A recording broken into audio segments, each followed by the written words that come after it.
There's something about our connection to wildlife that's distinctly Canadian, from the smallest creatures to the most adorable animals. Wildlife, coast to coast, in lakes and rivers, in natural habitats. It's what defines us. It's ours to protect for future generations. Wildlife is our foundation. Help the Canadian Wildlife Federation protect the habitats and wildlife, so important to Canadians. Visit us at domoreforwildlife.ca. There we go, Luke. Oh, hey. Oh, hello. How you doing? And this is not a whiskey fireside chat because we're talking about a youth program once again. So I'm having tea. And I'm joining you. With natural honey. Oh, man. All right. So I don't know who you are, Luke. Yeah, so I can introduce myself. So my name is Luke Ehler. So I'm an environmental educator from Dartmouth, Nova Scotia. And I'm currently working as the assistant manager for the new Wild Outside program with the Canadian Wildlife Federation. So the Canadian Wildlife Federation has another program. I mean, there's the Canadian Corps. We talked about that. The Federation did. And you were one of them, weren't you? Yeah, so I was in the third group of the Canadian Conservation Corps back in 2018. And even the Canadian Conservation Corps was still a very new program. It only started back in the beginning of 2018. And so I was kind of lucky to get in there very, very early and go through that program.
And so now there's this whole new program that the Canadian Wildlife Federation is starting up, or has started up, called Wild Outside, which is sort of looking to sort of build off the success of the Canadian Conservation Corps. And so Wild Outside really just began in January. In the first 4 cities that we launched in was Halifax, Charlottetown, Calgary, and Toronto were the first 4 cities that we started in.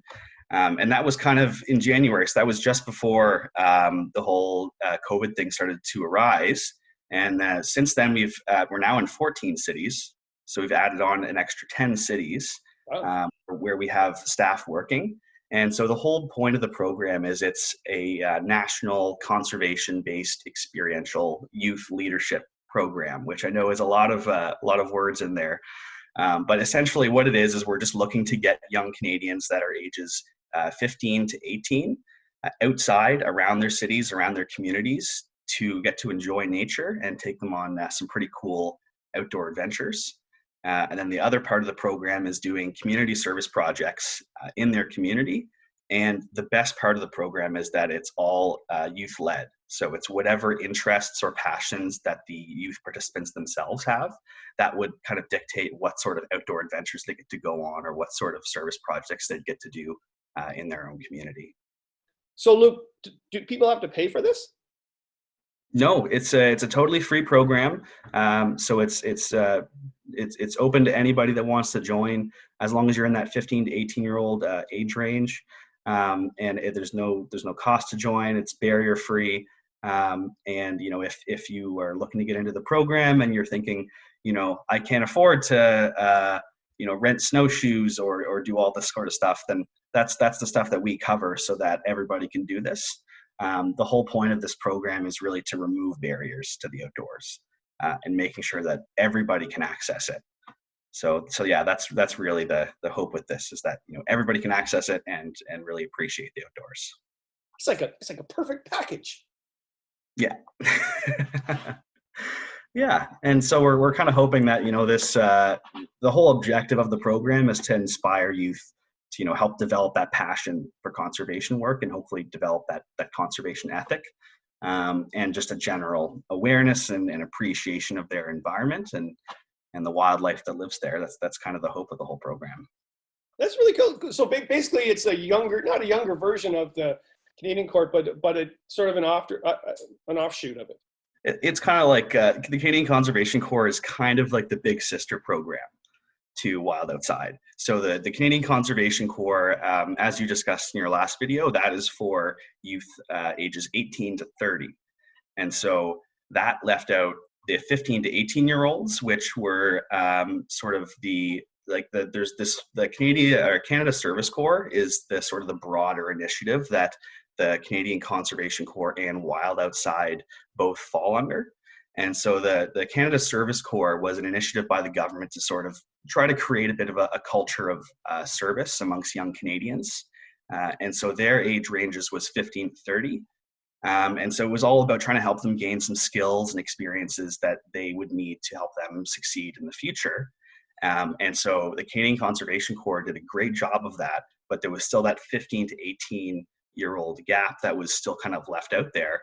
And so that's when some of the staff at CWF took a look at what was the previous version of Wild Outside, which I believe wrapped up in 2016.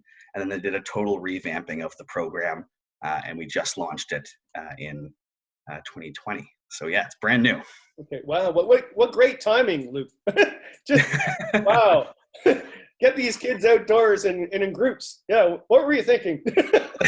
I know, yeah, looking back on it, it's pretty unfortunate timing that, just when COVID was starting to hit was when, this whole new program, yeah, like you're saying, is getting groups of youth together outdoors in natural areas. And we've, as a lot of people are aware now, that's not always possible depending on where you live. So it's been a challenge for sure, but it's also kind of forced us to think outside the box a little bit and get creative.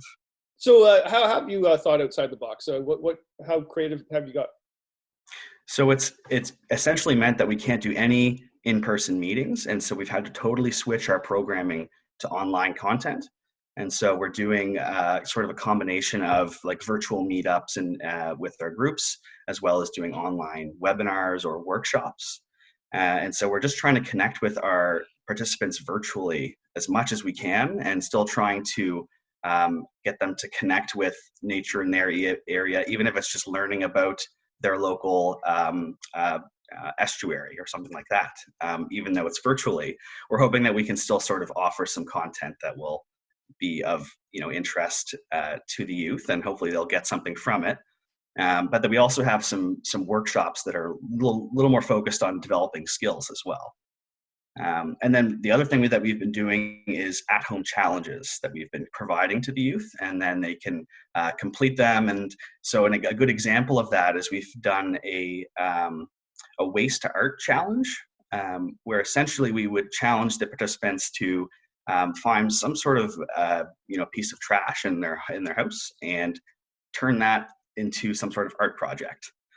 So it could be something like, you could make an earring, a piece of jewelry or something, or you could make something nice you want to put up on your wall, something decorative. And so we had a pretty good response rate from that. And we got lots of our youth involved in that. And then we've also been doing, we had a really good Earth Day video that came out. And so leading up to that, we had National Wildlife Week was in early April. And so we challenged our participants to submit videos of what they wanted to do to help wildlife and to be one with nature. To highlight National Wildlife Week earlier in April, the Canadian Wildlife Federation asked Canada's youth how they intended to be one with nature, and boy did they respond.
I'm here at the City Park Community Garden.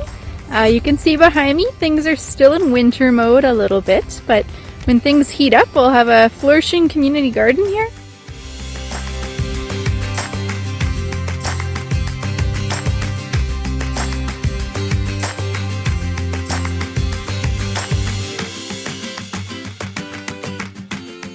Hi, my name is Charlotte and I'm going to show you how to make an indoor vegetable garden. First off, seeds. I'm going to be using leeks and green onions. Choose a dish that is relatively deep depending on how far down you have to plant your seed. This is the soil that I'm using. Okay, so add your soil. Okay, so for leeks, I'm putting 2 seeds in each hole. Place spritz with a spray bottle. And then place in the sunlight and you're done. From all of us at the Canadian Wildlife Federation, Happy Earth Day. How can you do more for nature? And so we got them all to hold up little signs there with they would write in what they want to do to help nature. And then they would send in a picture or a video of them completing that action. And then we compiled that all into a video and put that out on Earth Day. So that was pretty special. That is really cool. So what do they get for that? Do they get a badge, a certificate? So it's the reason why they can participate is, first of all, they would get all the experience and sort of the skills, the hard skills that would come out of it. But also it's for getting service hours. So depending on which province you're in, some provinces have required volunteer service hours to complete high school. So I think in Ontario, it's 40 hours to complete high school. Some provinces don't have any requirements for that. But even if there's somebody that's in a province that doesn't have volunteer hour requirements and they're involved with like a Duke of Edinburgh award or anything like that, they can also count their hours towards that program as well. And so the hope is that we get the youth to complete about 120 hours of volunteer service over the course of about a calendar year. And so it's a very flexible program. Like, it's not like the Canadian Conservation Corps where it's very immersive and intense, and you're being sent away from home and you're going away from home for 3-4 months at a time. We can't do that with high school kids. So this is a little more based in their communities. And so a lot of it is just doing like day trips or day service projects and stuff like that. And so we usually meet up with the youth maybe once or twice a month and do some sort of outdoor adventure, and then maybe the next month do a service project. And then they can earn volunteer hours that way. Well, that's really good. That's great. I have a daughter that's in grade 10, and that she needs that as well. So that might be the carrot in front of them, right? So what's going on now? I've been in the media a lot talking about, do we really need nature during this whole COVID thing, this whole isolation thing? And absolutely, you and I know that because we're in outdoor education. Is it working? Do you actually find that these students are getting less bored? Because that right now, the stats are showing that over 70% of them are just bored out of their skull, and they need to reconnect with something. And I believe it should be nature because it would actually soothe their soul, right? So do you think that this is working? Yeah, I mean, I think it's working, that we're providing some learning content that's a little bit different than traditional learning content. So we still have a lot of our participants that are still in school because it's only May, and so we still have like a month or 2 of school left. And so we still have some students that are going through school, and we've actually heard back from some participants that our program and the content that we provide is a nice break from school, and that they're still learning something, but it's just it doesn't feel like homework in the same way that traditional school does. And so we're finding that we're getting a pretty positive response from it. And also I think, as you kind of mentioned, people are sort of realizing now that we're all inside how important the outdoors is and how important it is to connect with that. And so I think even if people are learning about it virtually, they're sort of starting to realize, like, okay, well, this is sort of stoking the fires for maybe after all this is over and we get back outside, this is going to really make me want to do more. It's also because it's more meaningful. I talked to some of my students, even my daughter too, and saying, well, right now they don't see why math is meaningful in life, like, or why certain classes that we all have taken in high school. Right now, they don't find it meaningful. Like, why do we have to learn this? We're in a pandemic.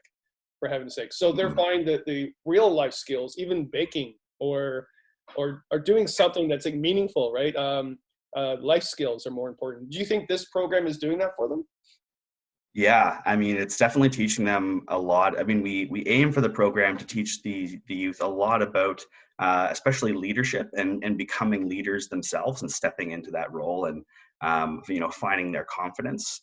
That's a really big part of the program, is figuring out how we can develop them into becoming the conservation leaders of tomorrow. And even if they're not working directly in conservation, how they can still be leaders that will have conservation in mind. So that's a big thing. And so we're also, looking at developing their team building skills, or like their ability to cooperate with others and problem solve. And so we're really looking to, that's the whole point of getting them all together, is that they'll kind of grow together with one another, with our leaders as sort of the catalyst to help, push them along their journey. But yeah, I find that it's teaching them a lot of valuable skills, but it's also very early on, and so it's really hard to see sort of the back end of this for where some of our participants might go. And so I'm really excited to see, a couple of years from now, where some of our participants end up. That's really cool. Now, I also noticed that the leaders leading them are very young. Luke, you're very young. I know. Now, how many people are, I guess, employed by Canadian Wildlife Federation to do this? There's yourself, and if you're talking 14 cities, it's just not you, right? Yeah, so we have our manager, Tyrion, is based in Calgary, and then we have myself based out east, and then we have a team of about 23 youth leadership specialists, is what they're called. And so they work either, if it's a smaller city like Halifax, they might just have one leader there. If it's a larger city like Calgary or Toronto, they have 2 leaders. And so we have 23 leaders in 14 cities across the country. And so they're sort of responsible for leading the programming in their city. And then we also have a bunch of support staff that really help us a lot back in Ottawa, and kind of spread throughout the country. But Ottawa is where Canadian Wildlife Federation has their main office based. So there's a lot of people that work out of there, but as of right now, they can't actually work in the office. So they're working from home like the rest of us. Yeah. That's there's a lot of people. And are they volunteers and employed as well through the Canadian Wildlife Federation? So yeah, so all the leaders, they're all employed, they're all full-time staff, and actually quite a few of them are CCC alumni like myself. So I believe out of the 23 leaders, I think it's somewhere in the order of like 12 or 14 of them were alumni from the Canadian Conservation Corps. And so I really think that shows a lot of, it's a good testament to the Canadian Conservation Corps and how effective that program can be at helping develop young Canadians into these, really effective conservation advocates. And so it's just an incredible team to be a part of. And I'm so happy to be just involved with a program like this, especially when it's sort of in its beginning stages. And I'm just really excited to see what we can build from this. That's really cool. That's really good. It's a fantastic program. I didn't know you had that many. I think we were one of the largest single time increases in Canadian Wildlife Federation staff in a long time, if not ever. That's fantastic. My Lord, I'm supposed to keep to a script. I've never keep to a script with these things. I just ramble. Oh yeah. So you basically went through that program, we know. But what other skills do you have? Did you go to college, university for environmental issues or? Mm-hmm. Yeah. So my background, I went to Acadia University to study environmental science. And so I was there for 5 years, and that just really opened up my world, because going into that degree, I had only taken one ecology. We're essentially in our high school biology class, we only had 2 weeks of ecology. And that was all we learned about natural systems, because everything else focused on, like cell biology and stuff like that. And then we only got 2 weeks of ecology. And so high school me, who just loved the outdoors and wanted to learn more about the environment, was kind of shocked that we didn't learn more about it. But I still just knew that I wanted to follow that passion into that degree. So I kind of went, from high school into university, I went from just, kind of caring about the environment and really like spending a lot of time outdoors and just really being a passionate person about nature. It was really when I went to university and started learning a lot more about what we were really doing to the planet and how we were impacting the planet, that passion kind of turned into, or that interest turned into a passion, I would say. It grew into a passion. And so, so my background is in science. And so I had the opportunity to do a couple co-op placements with Parks Canada, working as a coastal recovery intern, where I got to do an invasive green crab removal study in an estuary in Nova Scotia, which was pretty cool. And then I also got to work with Bird Studies Canada, monitoring the summer breeding of endangered piping plovers on Nova Scotia beaches. And that was a really fun experience. But so I had those scientific experiences, but what I really felt like where my real passion was in education. And so that's when I kind of got out of university and I had the degree, and I was thinking, what now? What can I do now? I know I have the kind of the background knowledge. I know I have an interest in education. And so I was just kind of thinking about that for a while. And like about a year after university, I had applied to get into this program that I had never heard of called the Canadian Conservation Corps, that I had just stumbled upon on Facebook one day when I was scrolling through, and eventually got into there. And so when I was in the Canadian Conservation Corps, I got to do essentially like a wilderness expedition on the West Coast and do sea kayaking, do some team building training out there with an amazing group and some amazing leaders. And then I got to complete my stage 2 field placement at the Calgary Zoo, actually, and write some educational programming for them. And so that was kind of my first big step into environmental education, other than being a camp counselor growing up. And so then when I came back, I had a lot of new skills that I didn't really have before, specifically pertaining to environmental education. And so when I came back to Nova Scotia after my field placement, I went and actually I was able to get a job at Hope for Wildlife. I'm not sure if you've heard of that before. It's a wildlife rescue and rehabilitation center in Nova Scotia. Yeah. And they do have a TV show as well. So they're kind of are pretty well known throughout the country.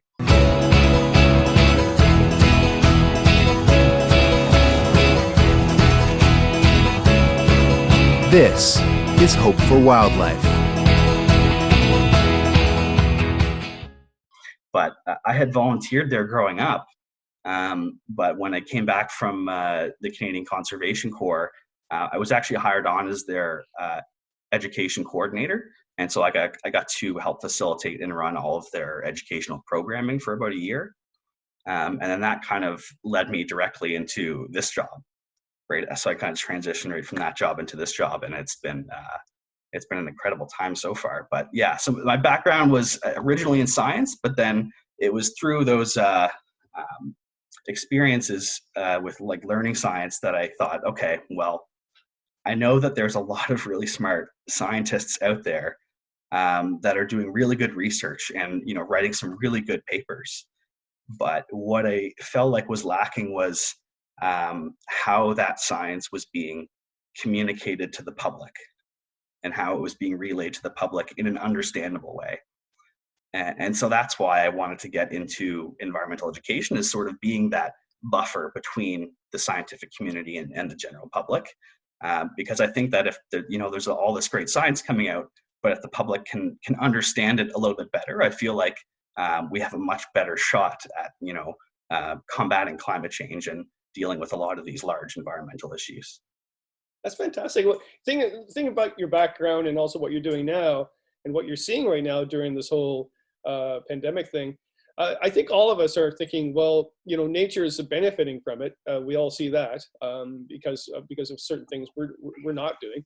But do you really think that, or even maybe are you concerned that we won't learn from it? The optimist in me likes to think that we're going to learn from it, and likes to think that, especially a big change like this, where it interrupts our daily lives, or at least for most of us, our daily lives. I like to think that it's going to cause some long-term change in our behavior, hopefully, and sort of the way we not just behave, but the way we see the world and see each other. I'm seeing it already in my own life with, friends before that, you'd almost be kind of strained to, call up on the phone because it's so easy to send a text. Now, all of a sudden, it's just becoming a lot more commonplace, I'm noticing, to make that call and have that more personal connection with people. And so I am noticing that people are starting to just like make some simple, easy changes in ways that allows them to either connect more closely with one another because they, have had the time to develop an appreciation for that contact with somebody else, or whether it's the outside as well. I think when you can't have something, you kind of realize how much you actually appreciate it. So I'm noticing in my world, like the canoe world, there's a lot right now. A lot of paddlers want to go out into nature, and I completely understand they want to go out into nature. I do as well. We all do that for our solace, right? But yet, some people are saying, well, you shouldn't right now. You have to wait. And is that to do with? Do you think that one of the demises of the humans towards the environment is just self-interest? I mean, yeah. I feel like there's always been that motivation of, I want to look after myself. I want to look after my family. I want to look after the people that I care about in my life. I think the challenge has always been with the environment is how do we figure out how to take that sphere of caring and broaden it a little bit and extend it out to not just themselves or other or their direct family or friends, but how do we get people to extend that circle of caring out to encompass their community, their country, or even the planet, ideally. And so figuring out how to do that has always been a challenge, but I think it's one that we have to continue fighting. And one funny comment. So which province has the strongest organized group of youth? Is it Calgary? Is it Nova Scotia? Don't hold back. I'd say it's going to be one of those four cities: Halifax, Charlottetown, Toronto, and Calgary, because they had a 2 or 3 month head start on the other cities. So they have the kind of the most robust groups right now, and then the other cities, they only really started recruiting back in April, and so that, or about maybe April or March, when we were kind of already in the full throes of this lockdown. So recruitment has been a little slow, but it's still going, and we're still open. The website is still there. It's just wildoutside.ca. It's pretty easy to find, and all you have to do is just kind of fill out a quick application on the website and send that in, and then someone will get back to you with a registration form, and it's got everything you need to know on there. That's cool. That's cool. I was just joking. You're supposed to say all provinces are equal. Oh. Yeah, I wasn't sure where you're getting at there. It's just the Irish in me. Sorry. All right. So what's next? So basically, when this whole pandemic goes away, or when we when we get something to fix it. So what do you see is next? So next, as COVID begins to subside and provinces begin to reopen and lift some restrictions, we're going to be looking at guidelines to see kind of what's advisable and what we can actually do with our programming. Obviously, we and the youth are very eager to get back out and to do some in-person meetings and to get outside. It might mean us having to meet in slightly smaller groups, and instead of having a big group of 30 go out, maybe break it down into 2 groups of 15 or 3 groups of 10, something like that. So we're going to have to look at what each province is saying and see what we can do. And so that's going to be a process. But then beyond that, we're very excited to be kind of getting back into running in-person content as the program was originally intended.